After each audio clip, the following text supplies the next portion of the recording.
Okay, welcome to today's video lesson on the topic of functional parts of speech in the English language. In today's video lesson, we will explore different types of functional parts of speech in English grammar. So, what are functional parts of speech in the English language? Functional parts of speech, also known as grammatical or structural words, are linguistic elements that serve specific grammatical and structural roles in sentence. There are different types of functional parts of speech or function words, let's say, in the English language. They are the article, prepositions, conjunctions, particles, and so on. The first type is the article.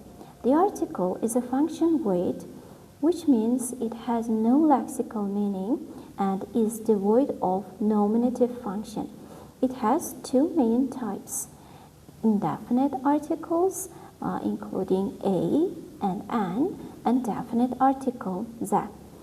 The article functions as determiner in a language, and they can introduce the rhematic and semantic information in a sentence. So, next type of functional parts of speech is called as conjunction. A conjunction is a word that connects the parts of sentences all together. There are several kinds of conjunctions: coordinating conjunctions, subordinating conjunctions, correlative conjunctions, and conjunctive adverbs. So, coordinating conjunctions are used to connect two items, two or more items in a series, or two main clauses. There are several examples for coordinating conjunctions.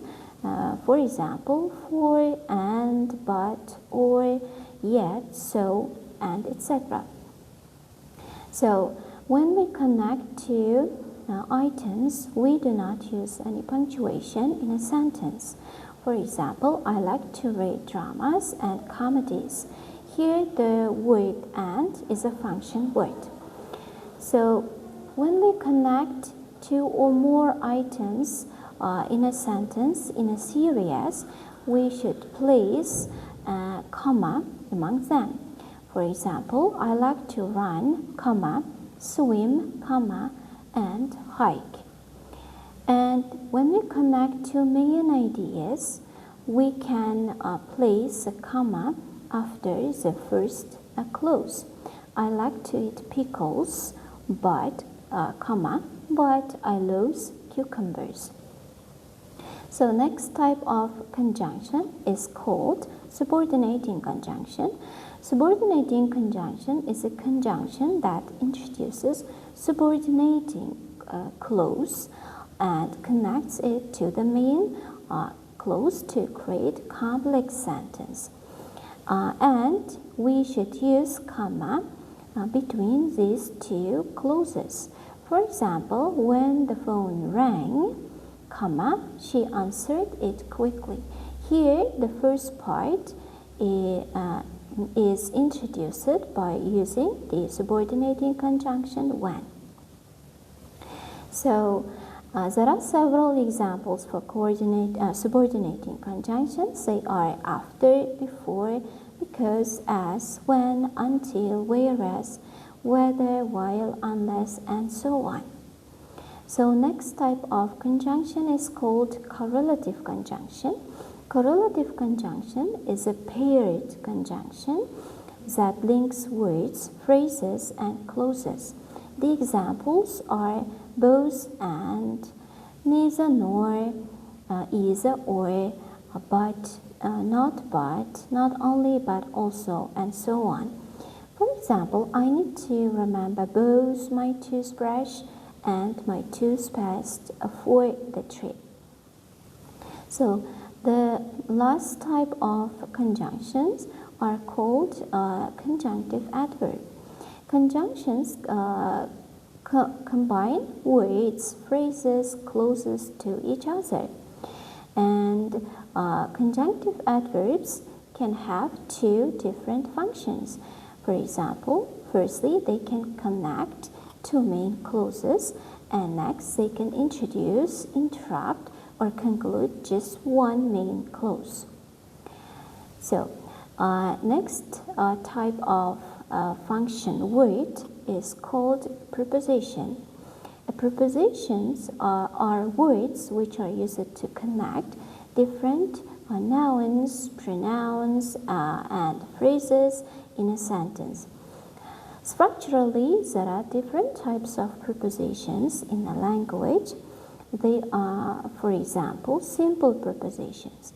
Simple prepositions are constructed by only one word, like on, at, about, in, of, to, and so on. Next type is compound prepositions. These prepositions are two-word prepositions, like according to, because of, next to, due to, and so on. So let's continue discussing the next three types of prepositions. Double prepositions. These prepositions are formed by combining two words or two simple prepositions. They are into, within, upon, onto, and so on. Next type is called participle prepositions. Participles are actually, we know, verbs that end with specific endings that are en and ing. For example, considering, during, given, including, and etc. The last type of preposition is called phrase preposition. Phrase preposition can be formed by using a combination of the preposition, modifier, and the object. We can use, they can are used to modify the nouns, verbs or sentences, and also complete the clauses. For example, at home, with me, in time, from my father, and etc. Interjections is another type of function words. Interjections show excitement and emotions in a language. Interjections are one-word utterances that are inappropriate for formal writing. Interjections are always followed by comma, ellipsis, or exclamation point. Dialogue, we know, is an appropriate place to use interjections. So that is the end of today's video lesson. If you have any thoughts and questions, please write them in the comments section below. Until next time, goodbye.